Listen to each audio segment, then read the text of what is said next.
Welcome to The Explainer. So, we're about to jump into a real scientific detective story. The mystery? It's all about energy. Now, you'd think it's one of the most basic, fundamental ideas in all of science, right? Well, for something like 2,000 years, the absolute giants of physics, they just completely ignored it. We're going to figure out why it basically vanished and how its incredible comeback story completely flipped our understanding of reality on its head. I mean, think about it. You hear the word energy all the time, right? It's in the food you eat, it's on your power bill. People talk about chakra energy. It feels pretty intuitive, like we all just get what it means. But, and this is the crazy part, that very feeling is what makes its scientific history so bizarre. Because for scientists, figuring out what energy actually is, well, that was a whole other story. Just take a look at this. This is from the Encyclopedia Britannica from 1842. Yeah, that's less than 200 years ago. To put that in perspective, Newton had figured out the laws of motion and gravity centuries before this. And yet, the best definition they had for energy was that it's a figurative term for emphasis of speech. It was basically a scientific afterthought. Kind of blows your mind, right? And that right there, that's the absolute core of our mystery. How in the world did giants like Galileo and Newton, I mean, the guys who literally built classical physics, how did they create their entire model of the universe without ever really talking about energy? It seems impossible, doesn't it? Well, the answer, as it turns out, isn't really in science at all. It's in philosophy. All right, so to solve this, we've got to jump in our time machine and go way, way back, over 2,000 years ago to ancient Greece. This is where we meet our first major character, the philosopher Aristotle. And believe it or not, he's the one who planted the seed of an idea that, ironically, would make the whole concept of energy just disappear from science for centuries. See, Aristotle's idea of energy, it wasn't some number you could calculate. He called it energia. But the key thing to understand, the absolute most important part, is that you couldn't separate energia from another idea he had, telos. And telos just means a thing's ultimate purpose, its end goal. For Aristotle, an action, the energia, was completely meaningless if it didn't have a purpose, a telos. Let's make this super simple. Look at this horse pulling a cart. The horse's action, that's the energia, the physical work of pulling. But according to Aristotle, that pulling is just random motion unless it has a telos, a purpose. And in this case, the purpose is to get that cart to its destination.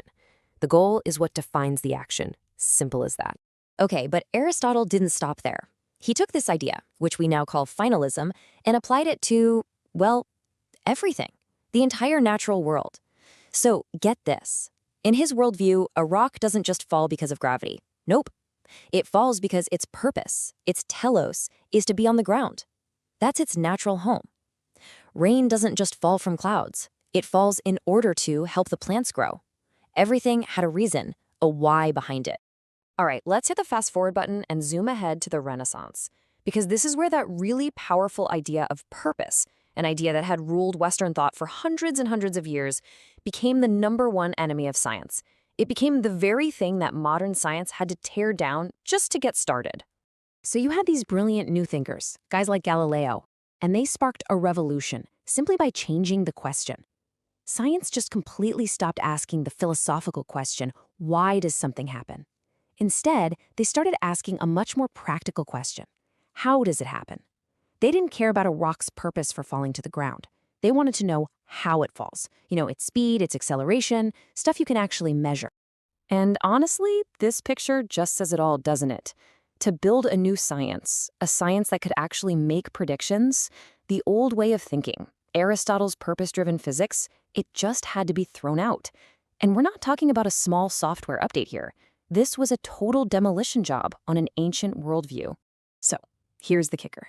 In this giant intellectual spring cleaning, when they threw out all of Aristotle's ideas about purpose, they accidentally threw out the concept of energy along with it.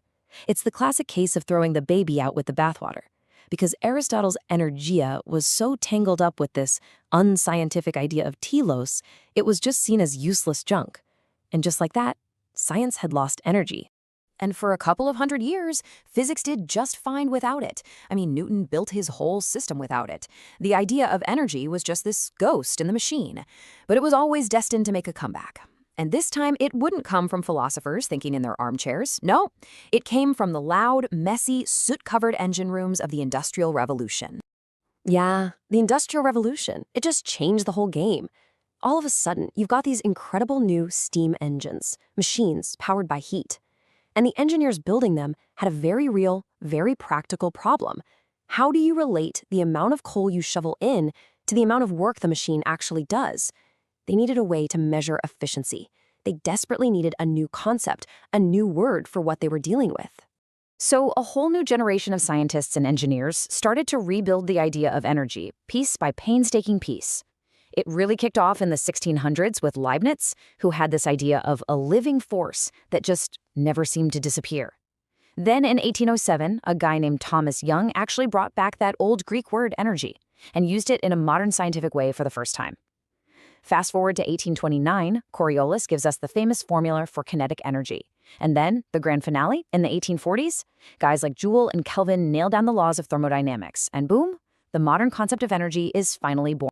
So, there you have it. After a 2,000-year journey, science finally had a real, mathematical, super useful definition of energy.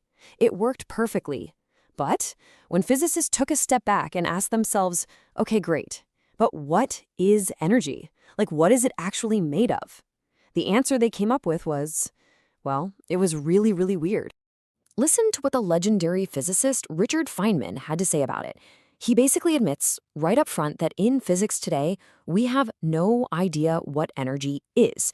Seriously, it's not a substance, it's not some kind of fluid, you can't hold it in your hand.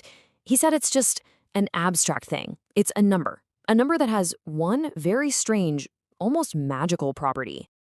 And that magical property is simply this: the number never changes. Energy is conserved. The best way to think about it is like a perfect cosmic accounting system. You can move energy around, you can change its form, you can go from the chemical energy in a battery to the kinetic energy of a motor to the heat it gives off. But the total amount of energy in a closed system, it never ever changes. It's not a thing, it's a fundamental rule of the universe. And this one simple rule, it governs literally everything, from the nuclear fusion that powers the sun, to the tiny chemical reactions happening in your own body right now, to the orbit of the Earth itself. In every single process, from the absolutely massive to the infinitesimally small, the universe is constantly, perfectly balancing its energy budget. The numbers always add up.